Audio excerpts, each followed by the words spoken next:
I met my old lover on the street last night. Oddly enough, I heard Sarah Jane say when J.R. said that about getting no respect, she said, well, J.R., we gave you the respect you deserve, so. Oh, we're so glad to have everyone here, and we are going to do some special awards tonight, but before we do, I'd like to introduce one person who has made this reunion much different, but yet easier to do the contacts necessary to why actually some of you are here. Tommy Towery, would you please step forward, please, sir? This is from the class of '64, computer whiz extraordinaire, but actually teaches e-business, I believe, at Memphis State University. University of Memphis. University of Memphis, I knew that. But relative to what we're doing here, designed a wonderful, wonderful web page in which many of us have been able to keep up with the activities, the chats, you name it, of what's going on with the reunion. So we want to give Tommy an extra special many hours of work. So let's give Tommy a big hand.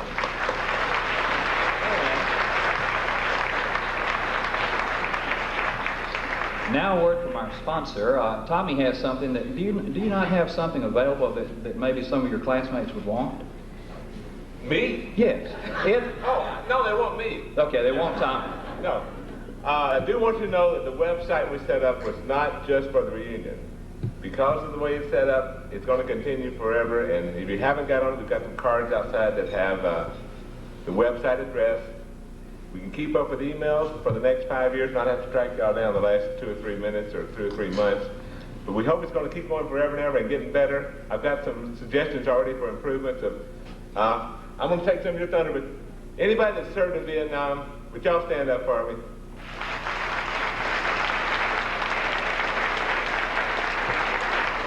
Okay, we've got a CD-ROM of all of the class of '64, or the year of '64 yearbook. It's on CD-ROM, it's in PDF format, JPEG, and all those other computer terms, Microsoft Word. It's my yearbook, so it's all my comments are in there. So anyway, it's out there, and I've got a couple of, there's some strange books out there too if you're interested. But money from that's going to help keep the website going if you're interested. Now to set up a bit of the evening, we have asked Alex Haas, one of our classmates from '65, to share a reflection on some of his memories from Lee High School in a very special way. Alex, please. They've asked me to be quick with this. Is this okay?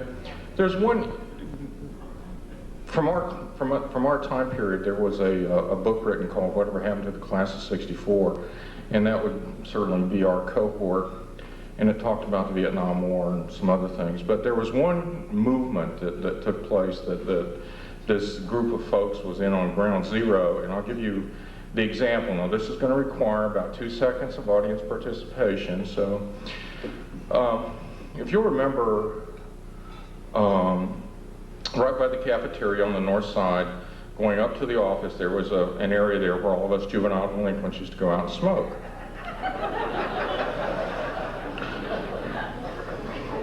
It's not funny. And so we were, and this would have been a lunchtime. And so I'm standing out there and I'm smoking a cigarette, and this guy walks up and says, "Hey, any of you people want to buy some marijuana?" Okay. So now, I asked a question, and I want you to fix in your minds what that question was. This is going to take 2 seconds, and don't consult with anybody, okay? Okay, I'm going to tell you that the question you have in your mind is wrong. That was question number 2. Question number 1 was, what is marijuana? And I asked that question. Okay. So the guy said, it is what musicians use to get high on.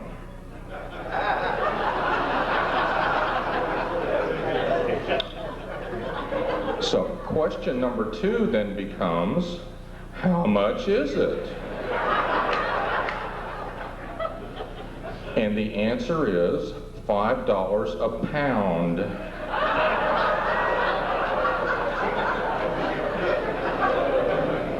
Now, at some point, I assume that some of you have reference for this, that you think that's funny for some reason. At some point it became a predominant theme in the culture. Around 1969 or 1970, the National Lampoon had a contest, and the contest was, answer this question, I will not smoke marijuana because, and the winner was, I will not smoke marijuana because my brother-in-law did once and he now lives in Akron, Ohio.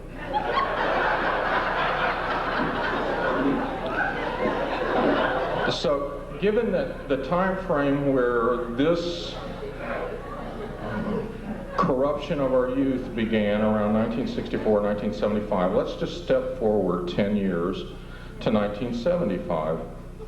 And that was my youngest sister had moved from here to Fayetteville and had graduated from whatever that little high school is up there.